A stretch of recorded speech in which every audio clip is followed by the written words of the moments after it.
Go Squad TV. So, although I know his playoff performance has been piss poor, um, I'm gonna keep it real, man. Some of y'all are really taking some unfair shots at Jason Tatum's game. Specifically the whole ISO thing. Some of you guys really don't watch basketball, have never watched basketball enough to know that ISO has been a part of the game since the 60s and 70s. The ability to go one-on-one with a player and beat your matchup is important for a superstar. Not for some regular player, for a superstar. I totally get that Jason settles for step back jumpers a little too much. But to fault him for posting up, fault him for ISOing, when he knows that 89-90% of the time he's going to have the benefit of getting the better of the matchup. You can't pick and choose what you want to criticize Jason Tatum for. You want to criticize him because he didn't have a great game? Fine, I totally understand that. Jason Tatum didn't have a great game. I totally get it. But all this ISO Tatum disrespect is crazy to me. Some of you guys are just modern basketball fans and don't understand how this game works. Kawhi Leonard runs ISO. All right? LeBron runs ISO sometimes. He also moves the ball around. But LeBron, when he wants to get his own bucket, he's ISOing from fucking three-point land and taking that stiff-ass ass-cheek sticking out booty three-point shot that he always takes. It looks stiff as hell. And he makes it, right? I could have sworn I seen him do it against Phoenix last night. What's that any different?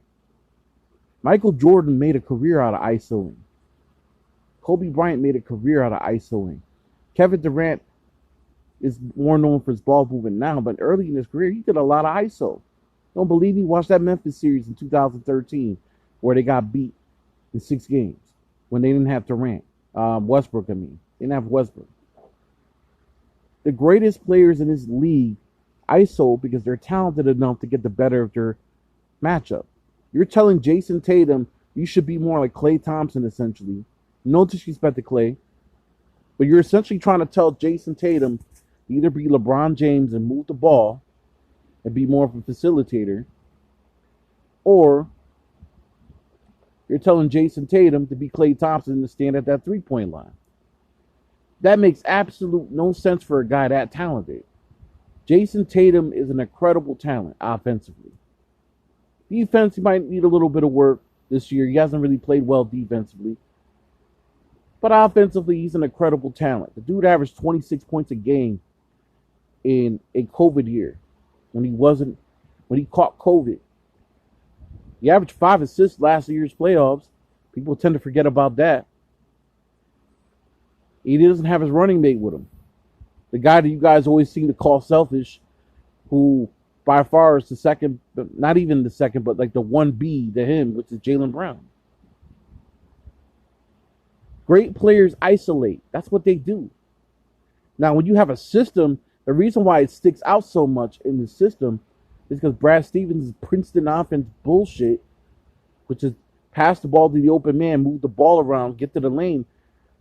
But one, that's never worked. It doesn't work. It doesn't fucking work when you face teams, especially when you got a guy like Brad Stevens who doesn't even know how to defeat his own. It just doesn't work. And you're asking a guy who's a potential superstar to take a part of his game out because you don't like the fact he's shooting fadeaways from 18 feet or shooting step backs from 30 feet. Listen, you guys must not like Michael Jordan's game. You must not like Kobe Bryant's game, or even Kevin Durant's early game, or even sometimes LeBron James. Because I see all these guys, and every time I see them, they're isolated.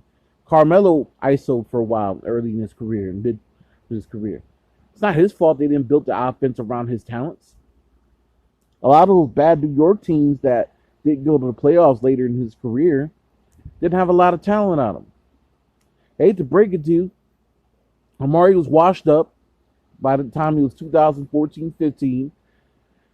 Iman Shumpert was not able to get his own bucket. He ended up going to Cleveland. J.R. Smith was, shot taker, but outside of that, what the hell did Carmelo have to work with? Porzingis, as good as he was, wasn't quite strong enough to play a full season without getting hurt.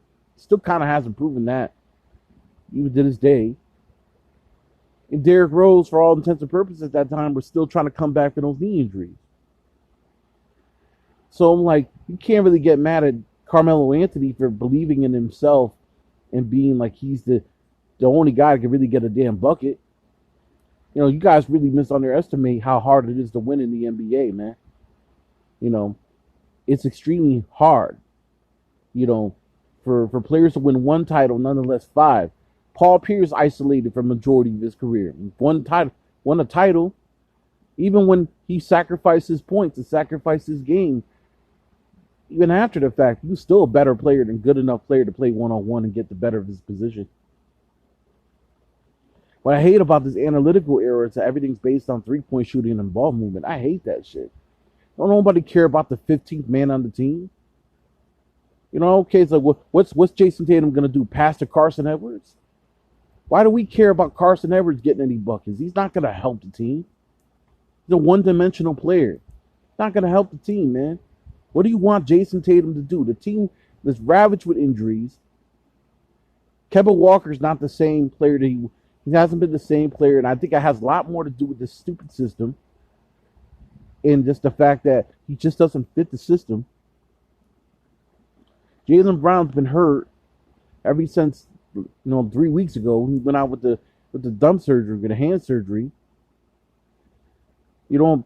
Tristan Thompson can't make a bucket outside of 5 feet if it saves his life. Robert Williams can't stay healthy. Nesmith's a rookie. Pritchard's a rookie. Langford's a bust.